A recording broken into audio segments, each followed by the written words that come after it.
last year, we got a chance to have a weekly conversation with a man who would go on to win the MVP. What we learned was, this guy who has always been described by the masses as a standoff prima donna prick is actually a very thoughtful, hilarious, and clever individual. He went on to win the MVP, lose in the NFC Championship game for the second year in a row. Then he'd go on to host Jeopardy, absolutely crush it, dominate it, nail it, probably be named the head host of Jeopardy if he wasn't still going to be the MVP of the NFL. Ladies and gentlemen, Aaron Rodgers. Yeah!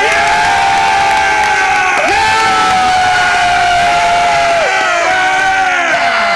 Dude, I have COVID all over my dropping dimes and suck it sign shirt. I need to get it cleaned. I would have worn it. I can't thank you enough. You look amazing, sir. I appreciate you. There is a Wi-Fi out. Frank the Tank. Frank the Tank. Oh, Jesus. I think it's on your side. It's definitely on your side. No. Ohio's got an outage. It's because of AJ. And I know we didn't get to send you the socialite in time. I told you I tried to find a bike rickshaw to get that thing delivered to you today. It'll be here by next week. Aaron, thank you so much for joining us again. Last year, it was one of the coolest experiences of our lives, getting a chance to chat with you. Last year, whenever we started this thing, you said your body was feeling better than ever. Your headspace was better than ever. You went on to win the MVP. Where are you now this year going in, Aaron? Your hair looks beautiful. The beard looks great. Obviously, you look like you're in shape. How's the headspace, sir? The headspace is great. The Wi-Fi sucks ass. It's all right. It doesn't matter. I don't know. You look good. I don't know what's going on. I mean, I got my hair all slicked up for this. I got my fucking on. This shit sucks. We'll call you back.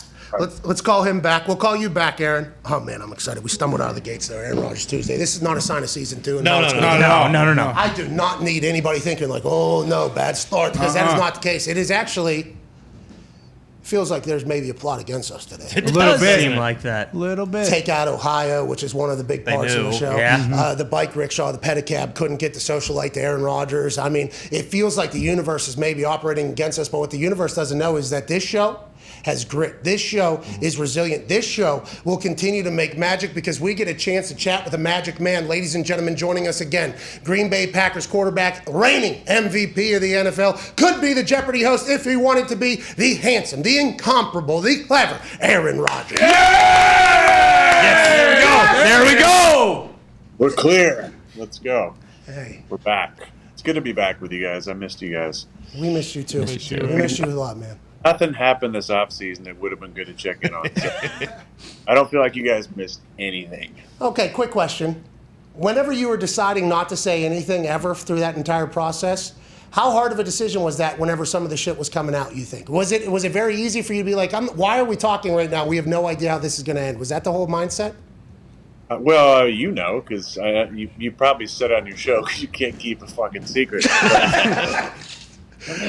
But I hit you up a couple times and I was like, maybe we should talk. Yeah.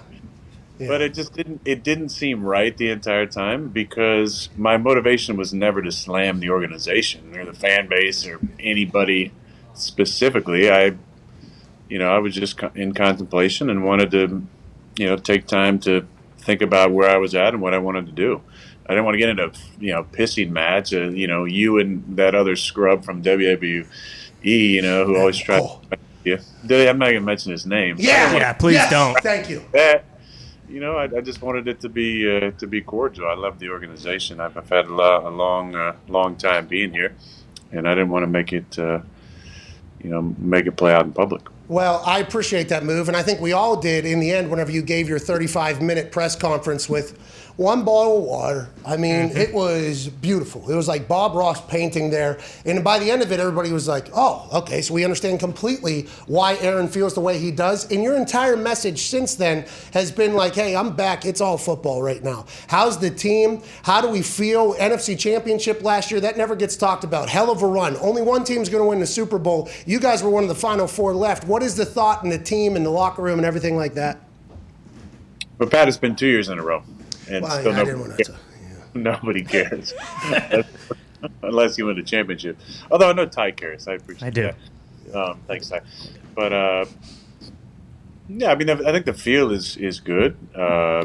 Just like most of the teams in the league, there was some gymnastics that had to be gone through to get us under the cap this year.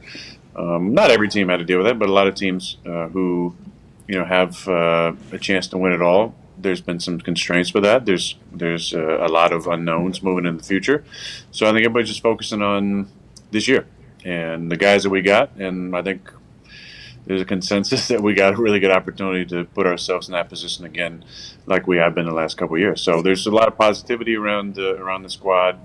Obviously, we're bringing back most of the guys from last year. Added Randall Cobb to the mix.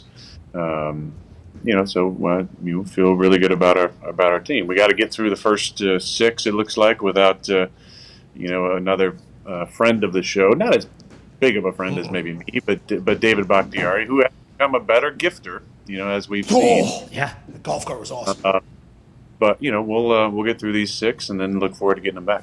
Okay, I can't wait for Takatari to get back out there. The 1169 golf cart was beautiful. I enjoyed you driving that thing around, and I think just like everybody expected, you're very appreciative of that. He said, and I quote, that I was a part of bullying him into buying that. Hey, sorry to bullying you and be a good friend. Okay, Bakhtiari, I apologize for that. I'm happy you got that. Let's talk about the team and the growth, though. Everybody's back. You guys got a roster. It's unbelievable. You and LaFleur in that IG story with the quote, hey, we're supposed to hate each other. Last year, before the season, we talked to you. You said, hey, me and LaFleur had a couple Zoom calls, went through the first season together, what we liked, what we didn't like, got on the same page. Another season here in that offense, getting comfortable with LaFleur. How's he? He's got to be pumped that you're all the way back in the building, I assume. Oh, no, this fucking... As we struggle through more Wi-Fi. Yeah, this fucking unbelievable. This is A.J. Hawk's fault. That's right. This is A.J.'s fault, Aaron. Goddamn rain we had today. We'll call him back. We'll call him back. All right. Call him back. All right, third down coming up. That's okay. That's right. That's okay. We'll get it right. Hey, third down's big. This is money down. That's right. Need it. This is money down. Third down's big down now. Get to fourth down. I'm okay. I'm very comfortable in that situation. Yeah. Sure. All right, I'm fourth down quarterback. Always have been, always will be. I'm very comfortable in that thing in the pocket. But, I mean, what is the deal, Zito? Zito, what, is this you and Billy are fucking cracking the code back there? going I on? mean, what are we doing? I thought we could get around this whole thing. A lot of rain out there. Yeah, by the way, hope everybody's okay. There's a lot of storms Yeah. everywhere. T's and P's. Seems like it's a Midwest Issue. outage. Are we being almost. attacked over here in America? Could be, whether From it's the- from China or Russia. On 3. Hi, hi, hi! Ladies and gentlemen, Aaron Rodgers is back. Aaron, how you doing, pal? Yes. Yeah, I'm excited to be here. There's a lot of rain this morning. Big rainstorm. Probably knocked out most of the Wi-Fi routers across the great town of Green Bay and the smaller towns around. So, anyway, I'm back. I'm here. Yeah, it's good. Hey, Yeah. you know what? This is the best. This is the best I've ever seen you, to be honest. LaFleur, though, how happy, and what that post on IG, everything you post gets dissected, obviously. And I think at this point, you know that. I mean, you know that at this point. So we were supposed to hate each other with a LaFleur IG story was so beautiful. Because I think last year you talked about how great your relationship was, and they might have been trying to drive a wedge in between you this offseason. Where are you and LaFleur at now? You guys just the bestest of friends, huh? Yeah, just virtual middle fingers to the world. Yeah, I like us. People who said, we'd never be able to get along and coexist and all the bullshit with that Audible story. I'd say quiet on that front, isn't it? Yeah, there isn't a lot of that conversation, but I think it's because both of you, right? Like, LaFleur had to, and we've learned this now, he had to give up some of his pride and say, like, okay, Aaron, you're going to go down as maybe the best football player of all time. You're on the mound. I would like to have your input. Like, that doesn't seem like rocket science to do, but I like the fact that he was willing to do that, able to do that. How nice is it to be able to have a guy, though, that you can say, like, hey, we shouldn't do that, we should do this. That has to be a very empowering feeling for you in the year, whatever this is now, 17, 16, whatever it is. 17, Pat. Thank you. It should be, and it is natural. It should be natural for a person of my status and age and experience, and it is. I think it really helps having the other voices in the room. I mean, Matty's like 41, Hackett's 40, Getsy's younger than I am by a few months, and the four of us, put our heads together and talk through the plans and the ideas and the creativity, and it's a really good thing, I think, for our offense and for our room to be able to have those conversations. Now, the credit goes to those guys as far as creativity. Those guys, spend a lot of time going through the plan and getting things ready, and by the time it hits kind of my radar, late Monday, early Tuesday, it's exciting going through the plan with those guys. But ultimately, I think the greatest stretches for our friendship in a positive way was between the first and second year for Matt and I. In this offseason, there was never about Matt and I. We had great conversations throughout the whole thing. I think there was some, fear that maybe I wouldn't come back on his side, which, was warranted because I was thinking about not coming back. But him and I have always had a good relationship. He flew out, we had a good time in Malibu. He brought a couple of gifts as well. He knows how much I enjoy the brown liquor and also some wine he brought as well. So that was much appreciated. I love that Gunter Other people didn't maybe bring the same type of gifts as Matty did. Oh, I read about these trips, though. I want to let you know, I read about these trips. Was LaFleur the first or the last? He was the first. Okay, fucking LaFleur, he likes you the most. All right. And LaFleur's like, it's a lot of pressure, man. I could go back to like college recruiting. Let me get the booze out. All right, I think this is good. Was he like scotch, right? He likes 4 fingers of scotch. That guy loves throwing that down. Let's get out of there. A little wine out there.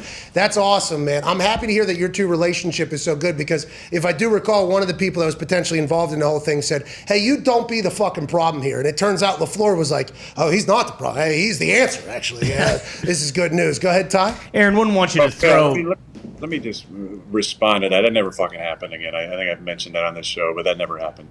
That alleged conversation never happened. Which one? Don't be the problem. That never happened. Oh, really? Oh, yeah, that's a total lie. That's a fabrication. Okay, so I shouldn't hate him for that then. Okay, let me take that back. That never happened. Okay, good news. It never happened. Is there anything else that never happened that we should know about? As it comes up this season, I'll definitely be sure and write the ones that I feel like need to be righted that were wrong. Yeah, because killing with indifference has always been your thing. But there's some things that should be like, hey, we got to nip this in the bud, especially now. Yeah, like the whole, deep house cleaning thing that is a total lie, or the golf dues thing that that's that was a lie as well. Now Green Bay Country Club, for whatever reason, decided to do some big renovation. They're charging dues for certain. For anybody who wants to stick around, you're a little 7,500 little ching on top of your bill. But you don't renew golf dues. You either leave the club or you pay your golf dues. There's no like, I'm going to put my renewal.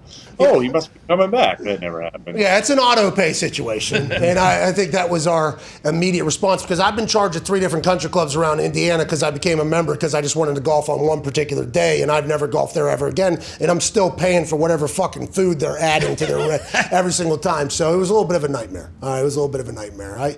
I should go a little bit more and work on my putting, by the way, because you're putting. You got to get out of there.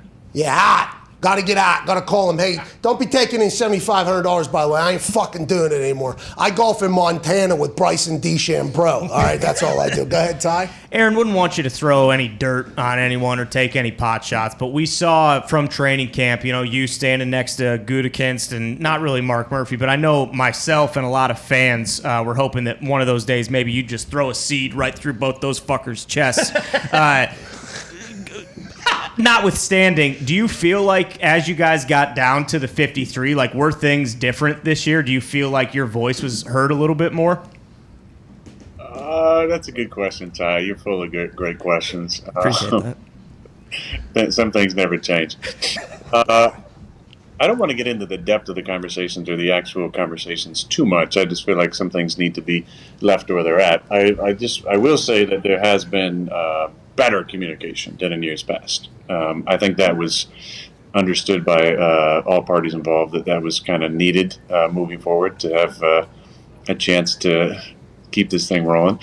So that was definitely a different level of communication than years past, for sure. Okay, so was there ever a time where you just wanted to say to him, and you can't say this. I mean, you acknowledged it earlier, and I'm happy you have acknowledged just like what everybody has known that watches you play football. But was your entire debate back was just, you should fucking want to know, like, what I think? Like, was that said, and was that what ended up happening at the end? Like, yeah, we should want to know what the best player that has ever played and has been better in this league longer than we had any positions of power. Was that the agreement that came towards the end there? I think that's what a lot of people want to know. Like, how come your voice wasn't being heard when you're legitimately one of the smartest players to ever play football, one of the best players to ever play football? Why would you not want that person's input? Is that where the conversation ended? Was it like that on both sides, or is that still something that has to be chatted about more?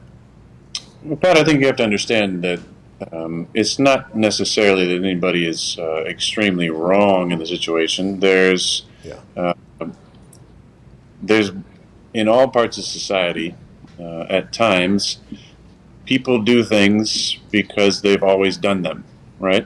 Now, some would counter that and say the definition of insanity is doing the same thing over and over and expecting different results, right? Mm-hmm. But in business, often in corporations and big business, things are done. And it used to be done in the West Coast offense as well, when Mike and I would have conversations over the years. And why are we doing this? Well, that's what they've done since 1989. That's when Bill Walsh and Paul Hackett put it in. That's the way they did things, and it'd be like, well, let's adapt, let's change.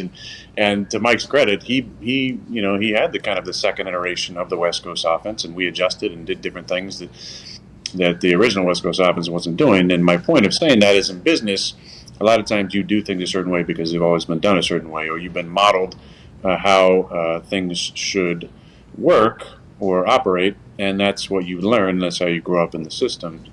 And objectively, there's been a lot of success in Green Bay doing it kind of this way, where coaches coach, players play, and personnel people make decisions.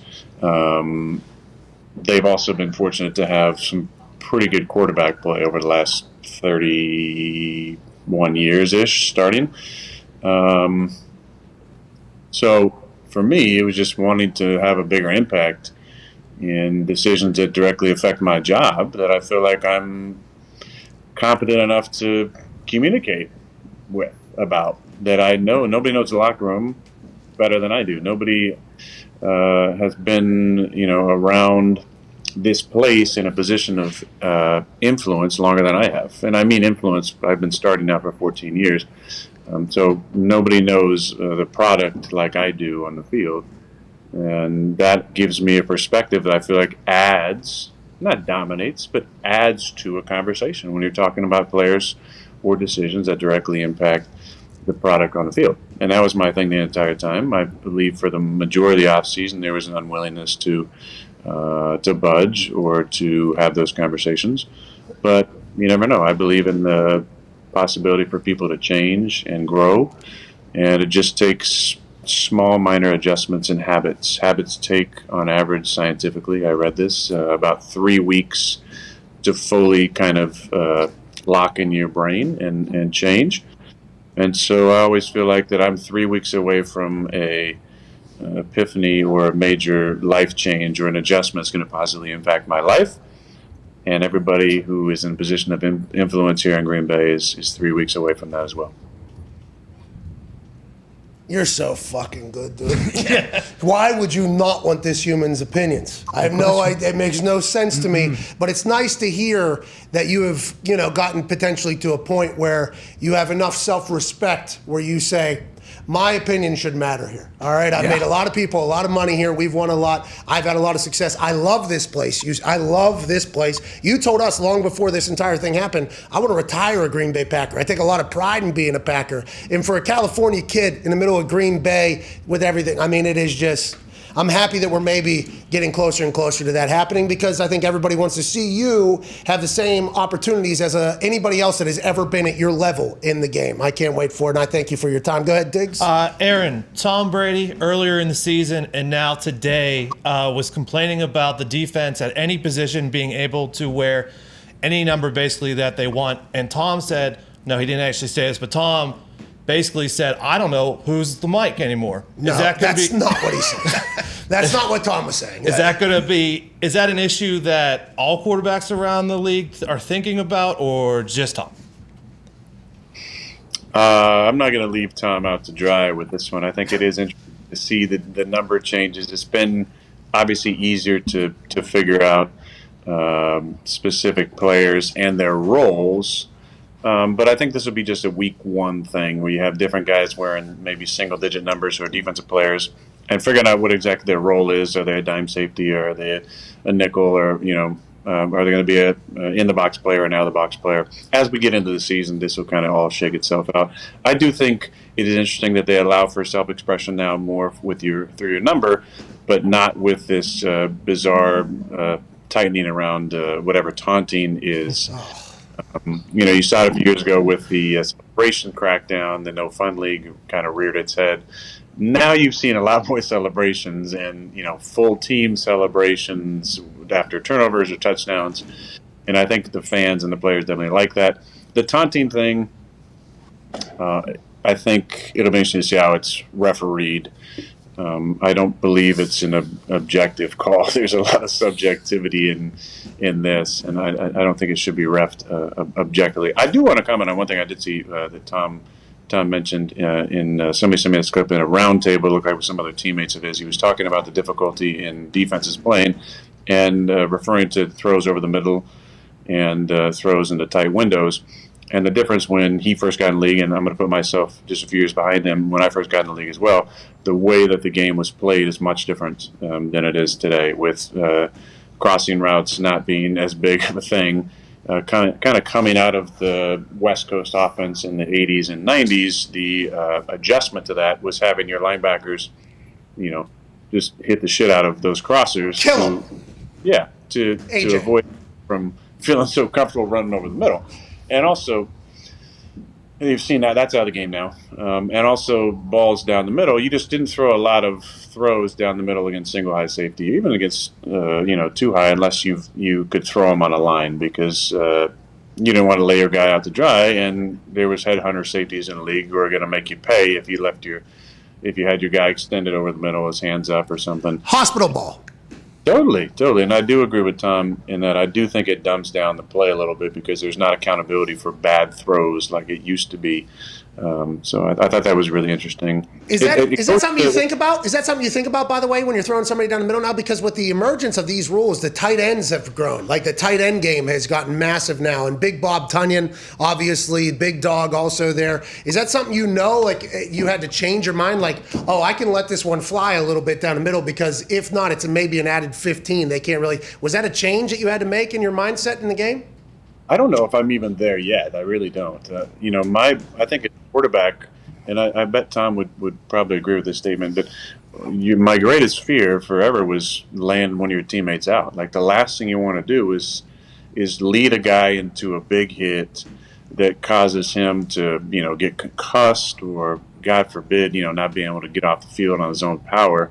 That's your greatest fear, because that guy is trusting you with his health, really, as much as I'm trusting Takatari and my linemen to protect me. Those guys are trusting me to protect them with a throw. And that's why the West Coast offense has always been predicated on proper number and location for the football. And that's the way I learned. And it was to allow for yards after the catch and to, throw the ball away from contact for your stud players. So that was the greatest fear of mine. Now, you don't think like, oh, I can throw whatever the hell ball I want down the middle now because, if the guy gets rocked, it's going to be an extra 15. I do think it takes, some of the, it takes obviously some of the contact out of the sport and some of the,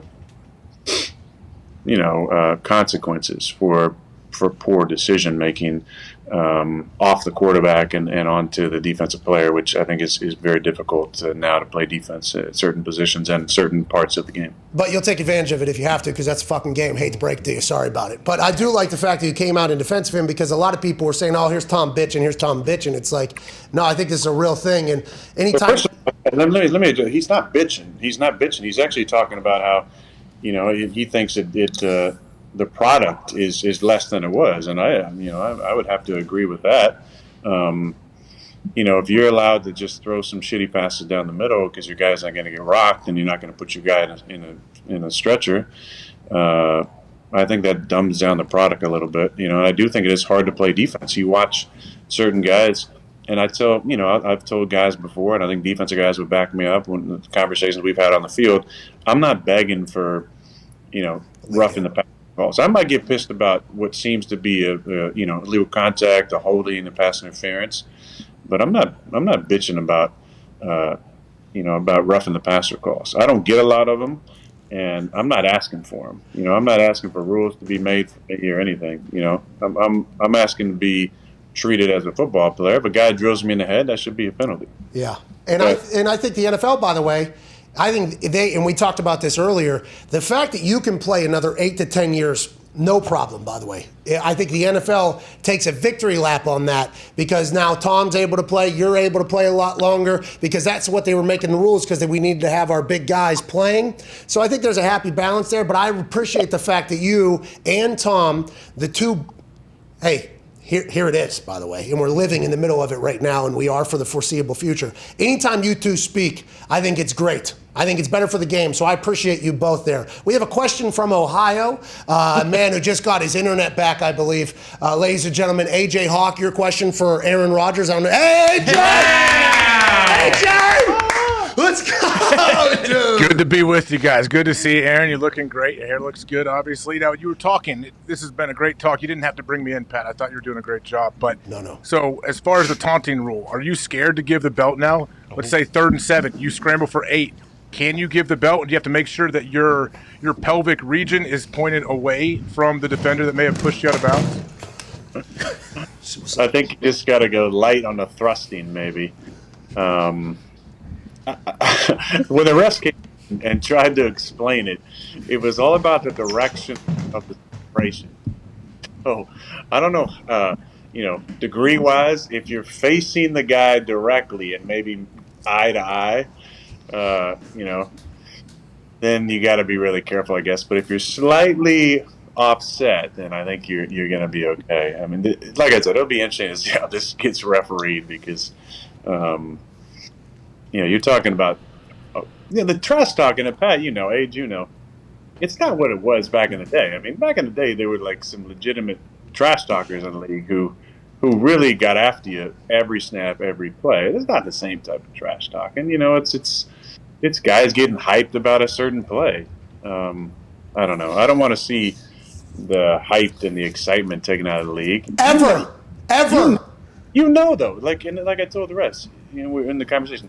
When it's an obvious one, and Tony Correnti was in with us, and Tony's been around for a long time, and I have a lot of respect for him. And he was basically saying the same thing. Like when it's the obvious taunting ones, when a guy just kind of goes nuts, puts the ball in somebody else's face, or does something a little bit over the top. I think everybody's fine with that call. It's the borderline ones where a guy just gets up and celebrates, and Jamal Williams. Think about Jamal Williams. Just total hype man. He'd get up and shaking his hair and doing, getting all crazy hyped up. None of anything that he ever does should be a penalty, I don't think, and I hope it's ref as such. You talked about Tony Correnti. The issue is we never chat about. Some of these refs don't have a clutch or an it factor either. Some big moments happen, and all of a sudden they just panic. And I think if there was a better feeder system for these refs, I think we'd all be much more appreciative and comfortable with them making decisions. You know what I mean? I'm gonna suggest that Gene Steratore open up a school for how to white cap. And he's the Yinzer, I believe, right? Yes. Yeah. Paisan as well. Yeah, that's Gene is, one of the best refs, if not the best refs I've been around in my time. For one main factor, is that Gene got it. Like, he got the whole thing. It was never too big for him, and he understood the moments. And he refed as such. He did not try and become bigger than the game. He allowed for conversation. He was always talking to guys. Oh, yeah. And I think that's the great thing. Some refs didn't talk to you or didn't give you warnings or just alert you to certain things, but Gene was always great about that. He was always very communicative about certain things, and then he made the calls that he needed to make, but he controlled the entire game. And I think if he opened up a school for refs, the NFL should mandate everybody go there. But then in the last few years, there's been a lot of great Whitecaps who have longtime guys who have retired. So it'll be interesting to see how kind of this next group of people takes the game to where it needs to go. I didn't expect to get into this conversation, but the TV companies are offering him so much more money. And Gene's amazing on TV, but it's like, our game is suffering without you. Dean Blandino leaves, obviously all hell breaks loose. Pereira, I mean, there is a lot of great refs that kind of get plucked from the field because these TV companies do. Gene Steratore was he talked to everybody. It's like he had a relationship with everybody. He knew everybody's demeanors. He knew everybody's style of play. He was cool. I love Gene, man. Hockey Lee was another good communicator. I think that's why people appreciated him. Go ahead, Connor. Yeah, Aaron, going a little further back into training camp, with the Jets-Packers joint practice, did you and Zach Wilson dive deeper into the swag, inner essence conversation, or was it more about attacking defenses and slinging darts? Well, Connor, good question. I don't know how you can really combat that question. When I formulated that response to the idea of swag through a deep meditation on the essence of life, and made that statement, I don't think there's much you can say to that. But not a lot of rebuttal gets you a lot of traction, I don't think, in that. But I have a lot of respect for, and love for Zach. I think he's a really good young kid. I think he's extremely talented. He has a bright future.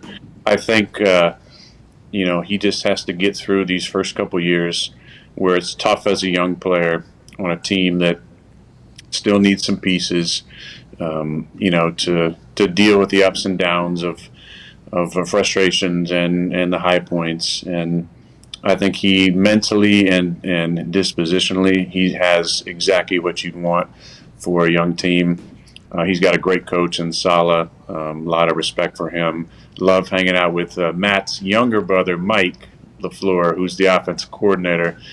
He was a lot of fun to shoot the shit with. James Morgan, Schwabenon product. The Schwabenon, obviously, right down the street from Green Bay. Of course. Went to high school. He just threw a Hail Mary. Shout out to James for that in the last preseason game. But it was fun to see those guys.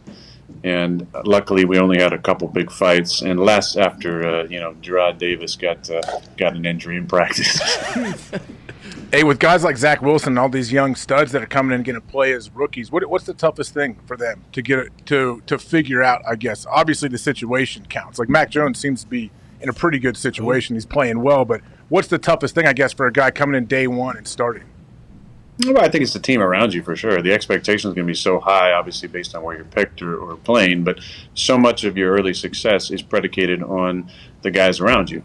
There's a lot to be said for, like I said, disposition and moxie and confidence and those things. But if you don't have anybody around you, which many of these teams who pick guys at the top, like a Trevor Lawrence in Jacksonville or Wilson, it's going to be a little bit harder than maybe a Mac Jones who goes to New England. And I don't know what their personnel is like, but I do know they spent a lot of money in free agency last year, I believe.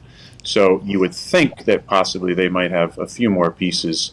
And also he got picked a little bit lower. They weren't, picking at the top of the draft. So, you've seen guys like Dan Marino and Ben Roethlisberger have, some great starts as a rookie, and you've seen guys like Peyton Manning who had more of a struggle in the beginning, but all three of those guys figured it out, and I feel like the best guys are going to be able to weather these initial storms of a young career and figure out a way to get their teams back to prominence.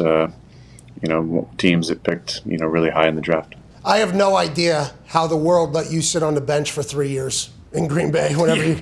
I have no idea. I wish we could have seen you earlier. I think, obviously, your numbers would be much larger, but I am so thankful we get a chance to watch you play football and join us every Tuesday. Have an incredible afternoon, sir. I can't thank you enough. Well, first of all, thank you. I was behind Brett Favre, one of the greatest players of all time, first of all. So I couldn't play.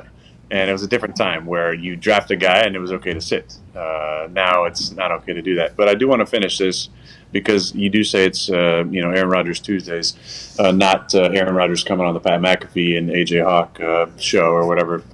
AJ made me say that. But I would like to push one initiative that I am all about that I talked about last year, reading, right? So This training What you say? It cut out literally as you were saying the one thing you care about. Reading. I ain't fucking doing it. reading. Marquez Valdez-Scantling asked me to help him with kind of a starter pack of books for training camp. So I went to Barnes & Noble, shout out Barnes & Noble, and picked up some books for him to get going. And I saw something online about somebody wanting, some books to get started on their own. So I thought that I would talk about some of my favorite books in this show, even if just for a minute. So, hey, fucking Aaron Rodgers Tuesday book club, dude. Let's go. I've never read a book in my life. I'm with it if you want to be about it, though. I'm all about it. I'm all about it. And the first one is one of my all-time favorite books, and it's an easy book, and it's a fiction, which I don't read a lot of fiction, but it's been around for a long, long time, and it's called The Alchemist. Okay, is that a movie too, or no? The Alchemist by Paulo Coelho. So, this is my first recommendation. I just finished it during this training camp. Again, I like to, you probably can't see that, but I like to highlight my books. I use the blue highlighter. There's some highlights in this book. Phenomenal book. Check it out. We need more people reading and people spending time sitting on their ass watching TV and other bullshit. So, read a book and watch the Pat McAfee Show whenever you can. I love you. Ladies and gentlemen, I can't wait to talk to you after your first game this weekend. Good luck out there. Thank you once again. I'm definitely going to find The Alchemist book and read it before next Tuesday. Yep. Aaron Rodgers Tuesday book club is something I didn't know we were starting. I'm all about it, though. Me being associated with books is maybe a bigger problem than me being associated with politics, but I'll power through for anything for you, sir. Ladies and gentlemen, Aaron Rodgers. Fucking love that guy, dude. The best. Fucking love that dude. He's so smart. Yep. He wants to start a book club. Yeah. I'm in. I love that.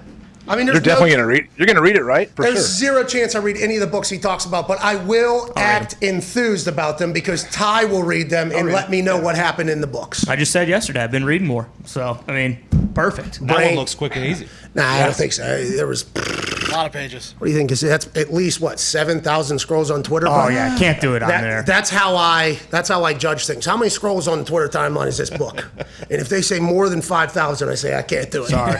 And that has never happened. You know what I mean? It never told me any number lower than that. Mm-hmm.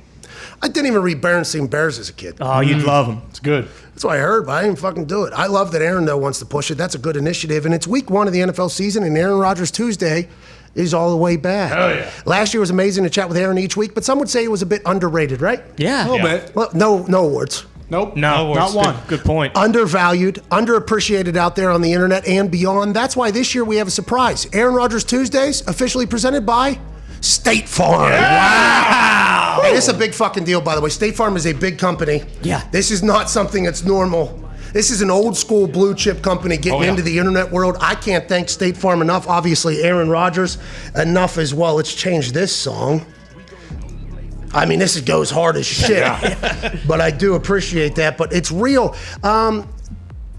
You don't have to be one of the greatest quarterbacks to ever play the game to get in on surprisingly great rates from State Farm. Oh, wow. Yeah, that's right. It's not just their Rodgers rate. The good neighbors at State Farm have rates that can fit anyone's budget, whether you're playing at Lambeau or getting your fantasy team ready for Thursday night's $4 million prize pool, $1 million top thing. State Farm is the place to go for your car and home insurance. Like a good neighbor, State Farm is there.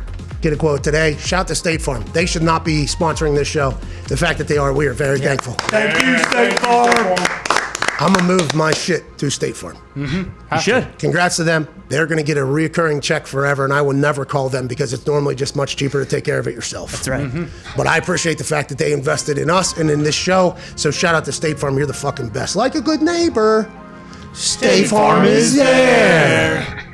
Get a quote today, AJ. Maybe get some fucking insurance on that internet you got. Yikes. Yeah, something. We need something over here. You're right. I saw you with the big toolbox they sent you. I know you're going to break too. Nah, it's cooler. It's cooler. Toolbox. It's cooler for the good times at the home and car insurance, dude. Hell yeah. Got some Celsius in there. Oh, nice. Yeah, some liquid death, yeah. What? No ice though, no ice though. Yeah. So the once cold stuff actually got into the cooler and got warm. We did have warm stuff available in the office, but Bruce decided to put the cold stuff into the... Need ice. You just scream sorry about that. Technically a toolbox because Celsius is the tool that gets us, powers us through a show. And State Farm is a tool to make you feel comfortable with Yes. anything going on in your life because like a good neighbor, State Farm is there.